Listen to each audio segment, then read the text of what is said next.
Friends, कैसे हैं आप लोग? चलिए आज चालू करते हैं ईरान यूएस न्यूक्लियर डील। तो ईरान यूएस न्यूक्लियर डील को चालू करते हैं। भाई, न्यूक्लियर डील होने वाली है। कहाँ होगी ईरान और यूएस की न्यूक्लियर डील? मतलब बात कहाँ चल रही है? ये ओमान में चल रही है, क्योंकि एक दूसरे पे भरोसा नहीं हो रहा है लोगों को कि कहीं तुम हमको उड़ा न दो। यूएस के प्रेसिडेंट को तो ईरानियन ने धमकी भी दे दी थी। ठीक है, तो अपने काम की चीज़ क्या है, एक साइन करी थी ईरान के साथ जैक पोआ यूएस ने। ठीक है, तो वो चीज़ तो ख़त्म हो गई थी, उसके बारे में भी थोड़ा सा जानेंगे। एग्जामिनर हमें कहाँ फंसा सकता है, लोकेशन को लेके कहाँ टॉक्स हो रही हैं, टाइमलाइंस को लेके।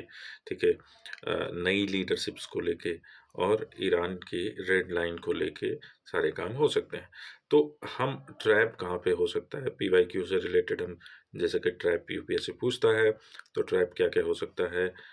हम यहाँ पे ब्रॉड एग्रीमेंट को लेकर ट्रैप बनाया जा सकता है। ये कहा जा सकता है एग्जामिनर के द्वारा कि भाई ऐसा है कि तो जो 2026 की टॉक्स हो रही है इन ओमान में, it is successfully covered Iran's ballistic missile programme and regional militia. तो ये तो यूएस चाहता है, यूएस चाहता है कि इस पे बात हो, लेकिन ईरान ने कहा कि नहीं, ऐसी बात नहीं है। ईरान ने कहा कि भैया हमें केवल न्यूक्लियर इशू पे बात करनी है, अगर इसके लिए तैयार हो तो आप आ जाओ, अदरवाइज कोई बात नहीं है। दूसरी बात ये है कि भाई विथड्रॉल ट्रैप पे आपसे क्वेश्चन पूछे जा सकते हैं। तो UN withdraw UN withdrew from JCPOA in 2018। UN ने नहीं है, ऐसा कुछ नहीं था। यूएस ने विड्रॉ किया था, वो भी ट्रम्प के अंडर में जैकपोआ को लेके। ठीक है, जो अदर सिग्नेटरीज थे, यूएन एंड अदर जो सिग्नेटरीज थे, सिग्नेचर किया था उन्होंने, इसको अलाइव रखने की बहुत कोशिश करी थी, लेकिन रख नहीं पाए थे। नेक्स्ट हमारा जो ट्रैप फंसाया जा सकता है इस टॉपिक से, आईएईए का ट्रैप है। तो आईएईए का ट्रैप ये है कि भैया ईरान जो है वो आईएईए से कम्प्लीटली विड्रॉ कर चुका है।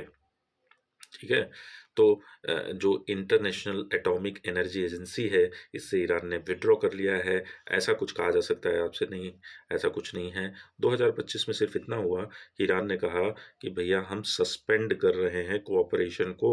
ठीक है, हम कोऑपरेशन को सस्पेंड कर रहे हैं, और restricted access but has not formally withdrawn from international atomic agency और एनपीटी। तो एनपीटी और आईईए से विड्रॉ नहीं किया है, केवल सस्पेंड किया है ईरान ने। तो लीडरशिप सफल की बात की जा सकती है, लेकिन आई डोंट थिंक कि ये बात होगी, या यहाँ से क्वेश्चन पूछने जाने की उम्मीद बहुत ज़्यादा तो नहीं है, ना के बराबर है। तो ये सारी चीज़ें हम लोग नहीं देखने वाले हैं। नेक्स्ट है जो हमारा कंसेप्ट है जैकपुआ और एनपीटी को लेके। तो जैकपुआ क्या हुआ था, ये एक स्पेसिफिक डील थी जो कि ईरान और P5+1 के बीच में हुई थी, न्यूक्लियर लिमिट्स को लेके। तो कब हुई थी? 2015 में हुई थी। एनपीटी हमें पता है 1998 की ट्रीटी है। एनपीटी एक ग्लोबल ट्रीटी है। ईरान सिग्नेटरी है, सिग्नेचर किया है एनपीटी को, लेकिन अभी सस्पेंड कर दिया है जकपुआ को ईरान ने 2025 में। ये चीज़ आपको पता चाहिए। ठीक है, बाकी ये सारी चीज़ें कुछ खास इम्पोर्टेंट है नहीं। हम अगर हम मैक्सिमम प्रेशर की बात करें, तो मैक्सिमम प्रेशर ट्रम्प एरा में ही ईरान के पास आया है। गुड स्टार्ट हम कह सकते हैं इस समय कि भाई अगर ईरान के ऊपर कोई भी अटैक होता है तो इंस्टेबिलिटी बढ़ने के चांसेस ज़्यादा रहेंगे वर्ल्ड में, और वैसे भी वर्ल्ड अनप्रेडिक्टेबल चल रहा है डोनाल्ड ट्रंप के शासनकाल में। तो ये एक प्रॉब्लम हो सकती है जिससे कि हमारे स्टॉक मार्केट पे बहुत सारे प्रभाव पड़ते हैं, क्राइसिस आ सकती है उस पे, या ऑयल प्राइसेस ऊपर नीचे हो सकते हैं। तो ये एक बड़ा इशू रहता है। ठीक है, तो नेक्स्ट हम देखते हैं कि भाई एक मिक्स जोन है जो कि जहाँ से क्वेश्चन आने की संभावनाएं में भी रहती हैं कि भाई एफएटीएफ की ब्लैक लिस्ट में एग्जामिनर हमेशा लिंक करेगा ईरान के न्यूक्लियर सैंक्शन को with FATF financial black list. ठीक है, तो ये both applies but are distinct mechanism, दोनों अप्लाई होते हैं, बट एफएटीएफ एंड ये जो न्यूक्लियर वाला है, these are different different mechanism. तो ये इसके बारे में पता चाहिए। नेक्स्ट है अब्राहम अकॉर्ड। तो अरब इज़राइल नॉर्मलाइज़ेशन को लेके ये अकॉर्ड बनाया गया था। पूछा जा सकता है कि क्या ईरान इसको जॉइन किया है? तो नहीं, ईरान ने जॉइन अब्राहम अकॉर्ड नहीं किया है। एक और संस्था बनाई गई थी, एक और ग्रुपिंग की गई थी, दैट इज़ इंस्टेक्स, जो कि यूरोपियन मैकेनिज़्म था। जब यूएस ने विथड्रॉ कर लिया था यूनिलैटरली, तो इंस्टेक्स की मदद से यूरोपियंस जो अलाइड थे वो ईरान के साथ मतलब ट्रेड को लेके काफ़ी ज़्यादा मतलब नॉर्मलाइज़ करना चाहते थे, लेकिन वो फेल हो गया। एटलीस्ट एक मतलब इनिशिएटिव था कि हम कुछ बेहतर कर पाएँगे, ठीक है? तो कुल मिला के हमें जो जानने वाली चीज़ है, वो ये है कि भई ये टॉक्स हो रहे हैं और कहाँ हो रहे हैं? ओमान में हो रहे हैं, जो कि वर्ल्ड के लिए बहुत बेहतर है, ठीक है?